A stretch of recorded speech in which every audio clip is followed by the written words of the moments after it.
Welcome to my scientifically informed insider look at mental health topics. If you find this video to be interesting or helpful, please like it and subscribe to my channel. Hello, this is Dr. Grande. Today's question asks, do narcissists become more or less destructive with age?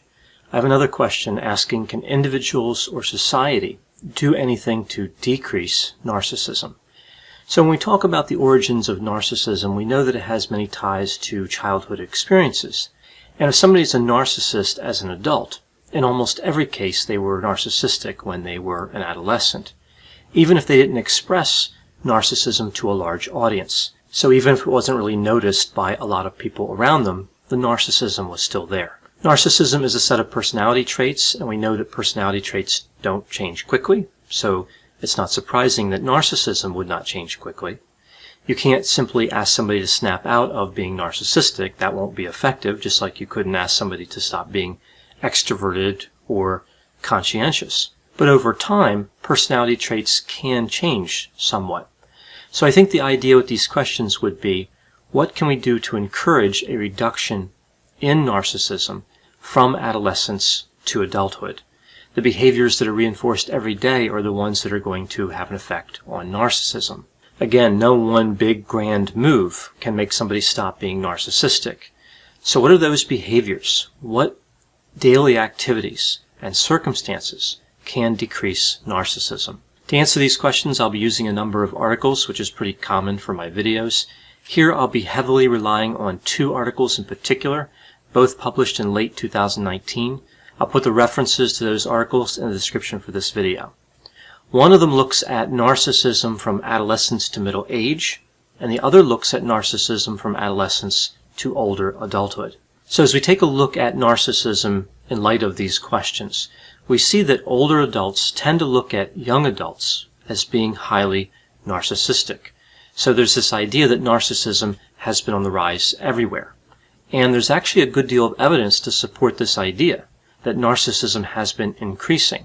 Although some researchers believe that it hasn't been increasing at all, or that it's even been decreasing. And what's actually happening is that narcissism decreases as people grow older. So older adults are really aware of the discrepancy between their own levels of narcissism, which would be relatively low, compared to the narcissism of younger adults, which would be relatively high. So essentially, these researchers are saying that there are changes in narcissism levels across the lifespan, but not changes across historical time. So this is an interesting controversy we see played out in the research literature. Again, there's people on both sides of this argument. There is strong evidence for the idea that there are higher levels of narcissism evident in recent history. We also see lower levels of empathy and higher attachment avoidance in recent history. However, I can understand the skepticism. It's always good to be careful and consider other possibilities. Another possibility I don't see discussed as much, perhaps as narcissists get older, they are more careful about expressing narcissism. So as people grow older, they learn that narcissism isn't popular with the general population. So you're going to attract negative attention if you act in a narcissistic way. So maybe the narcissism levels remain the same or close to the same, but the expression, the manifestation of narcissism decreases. This is just a thought I have. It's not really tied to any particular research that I could find.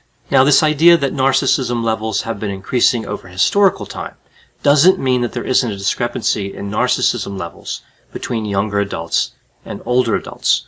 Both things could be happening at the same time. Both principles could be true. So as we explore this topic further, let's take a look at narcissism. So narcissism can be described and measured in a variety of ways. All the definitions of narcissism involve low agreeableness. So we see grandiose narcissism, that's when somebody's socially dominant, arrogant, they have superficial charm, they're resistant to criticism, and they tend to be extroverted. We see vulnerable narcissism. This is when somebody has difficulty trusting others, they're hypersensitive to criticism, unforgiving, they have high levels of shame, and low extroversion, so they're introverted. We see this mental disorder called narcissistic personality disorder, NPD, and this disorder has symptoms like fantasies of success and power, believing oneself to be special or unique, a sense of entitlement. It really reflects grandiose narcissism more so than vulnerable. Another way to look at narcissism is to look at the three facets listed in the narcissistic personality inventory, the NPI. This is a test that's often used in research to measure levels of narcissism. The three facets on the NPI are entitlement, vanity, and leadership. Entitlement is considered the most destructive in relationships. It's associated with tending to devalue other people. Vanity is when people focus too much on their achievements and their physical appearance. They want to be the center of attention. They have a dysfunctional level of pride. Vanity is associated with having grandiose fantasies of wealth, power, and success. Leadership is considered the most adaptive facet, or one could argue the least maladaptive. It's associated with extroversion, high self-esteem, and a desire to have a supervisory role. Now, in studying narcissism to see if it changes over time, we often consider the 5-factor model of personality. I remember the 5 factors through the acronym OCEAN: openness to experience, conscientiousness, extroversion, agreeableness, and neuroticism. We see that as people age, they tend to become more conscientious, more agreeable, and less neurotic. Sometimes this change is simply referred to as maturity. One could argue that this movement on these personality traits is how we define maturity. Narcissism, of course, is often thought of as the opposite of maturity. As I mentioned before, grandiose narcissism is associated with high extroversion and low agreeableness, and there seems to be some connection to the self-control component of conscientiousness, specifically low self-control. So if people become more agreeable and more conscientious as they grow older, it makes sense that narcissism may decrease as people grow older. So what do we see in the research literature? Well, I talked about these 3 facets on the NPI: entitlement, vanity, and leadership.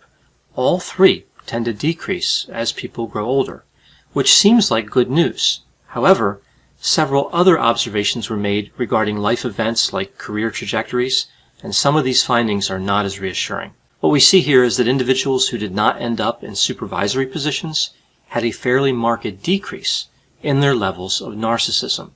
But narcissists who managed to obtain supervisory roles, which is defined as any role where somebody has authority over another, their level of narcissism did not drop as much. So 2 theories can emerge here. Narcissism leads to people wanting to pursue supervisory roles, and supervisory roles reinforce narcissism, preventing it from decreasing as quickly. It would appear that narcissism is maintained in the long run when it's useful. So if organizations keep promoting individuals who are highly narcissistic, those individuals will have no reason to second-guess the utility of their own narcissistic traits. So there'll really be no motivation there for them to develop insight and to look at those traits and wonder if those traits are really helpful or pro-social or good. Now, there can be elements of both of these theories that occur, and that's probably what's happening. We can't do much about narcissism leading to people wanting to be in supervisory roles, but society can do something about giving narcissists these types of jobs. Again and again in the research literature, we see that one of the worst things that can happen to an organization is to promote narcissists into positions of authority. And now we see that not only is this destructive to the organization and everyone who works there, but it can actually prevent the narcissist from recovering. Why does this keep happening? Why don't organizations realize that promoting narcissists is destructive to everyone? There are many reasons, but I'll go over 2 important ones that really stand out for me. The first is that selection processes are vulnerable to superficial charm. Often these decisions made by organizations are made very quickly from a relatively short interview. Interviewers often rely on how they feel about a candidate instead of objective, concrete evidence. And narcissists have superficial charm. They are very convincing in the short run, much more convincing than non-narcissists. As it turns out, that's all they need to get ahead in many organizations. The second difficulty is that companies don't fix hiring and promotion errors. They don't want to admit that they were deceived by the narcissist. Organizations need to recognize that when they make a mistake, that's not a failure at a larger level. The real failure is refusing to accept that they made a mistake, refusing to accept the truth, refusing to correct the situation. That's the true failure in these situations. Everybody makes mistakes when it comes to narcissists. Many people are deceived by narcissists every day. The real failure is not recognizing the pattern and correcting the situation. Another interesting and worrisome finding that we see in the research was about vanity. Individuals who are higher on vanity are more likely to be in unstable relationships, less likely to remain in relationships as long as individuals who score low in vanity, and more likely to divorce. So here again we see that society keeps rewarding physical attractiveness, even though it's not associated with anything useful. It's not tied to prosocial behavior, it's not tied to intelligence or productivity, it's not tied to empathy or kindness. Physical attractiveness is unrelated to all those constructs. Interestingly though, individuals who had a higher level of vanity tended to have better physical health. The theory here is that they're more focused on their appearance, therefore they work harder to maintain it, which also leads to non-appearance related health benefits. So what's the bottom line when it comes to encouraging a reduction in narcissistic traits as people grow older? Well, I think two things really stand out. We need a lack of reinforcement for antisocial behavior and positive reinforcement for prosocial behavior. On the lack of reinforcement side, in order to extinguish a behavior, we need to stop rewarding the behavior. A few examples: narcissists recruiting agents to help them harm others, the so-called flying monkeys, which is a reference to the Wizard of Oz. Sometimes these people cooperate with the narcissist out of fear of becoming a target of the narcissistic behavior. But that only rewards the narcissist and allows them to harm more victims. The last item here is telling the narcissist they are great or talented when it's not true, just to avoid having to deal with them. It may seem expedient at the time, but again, this only reinforces the behavior. On the reinforcing positive behavior side, a few examples there. Rewarding empathic behavior. If we see narcissists behaving in a way where they're demonstrating empathy to other people, they're cognitively understanding how other people feel and acting on that, that's a positive prosocial behavior that should be recognized. Another item, recognizing when the narcissist expresses appreciation for someone else's abilities or talents. That really doesn't happen too often, but the key here is to reinforce it when it does happen. And the last item in terms of reinforcing positive behavior, being supportive when the narcissist reaches out for help. Like when they want to consider mental health counseling.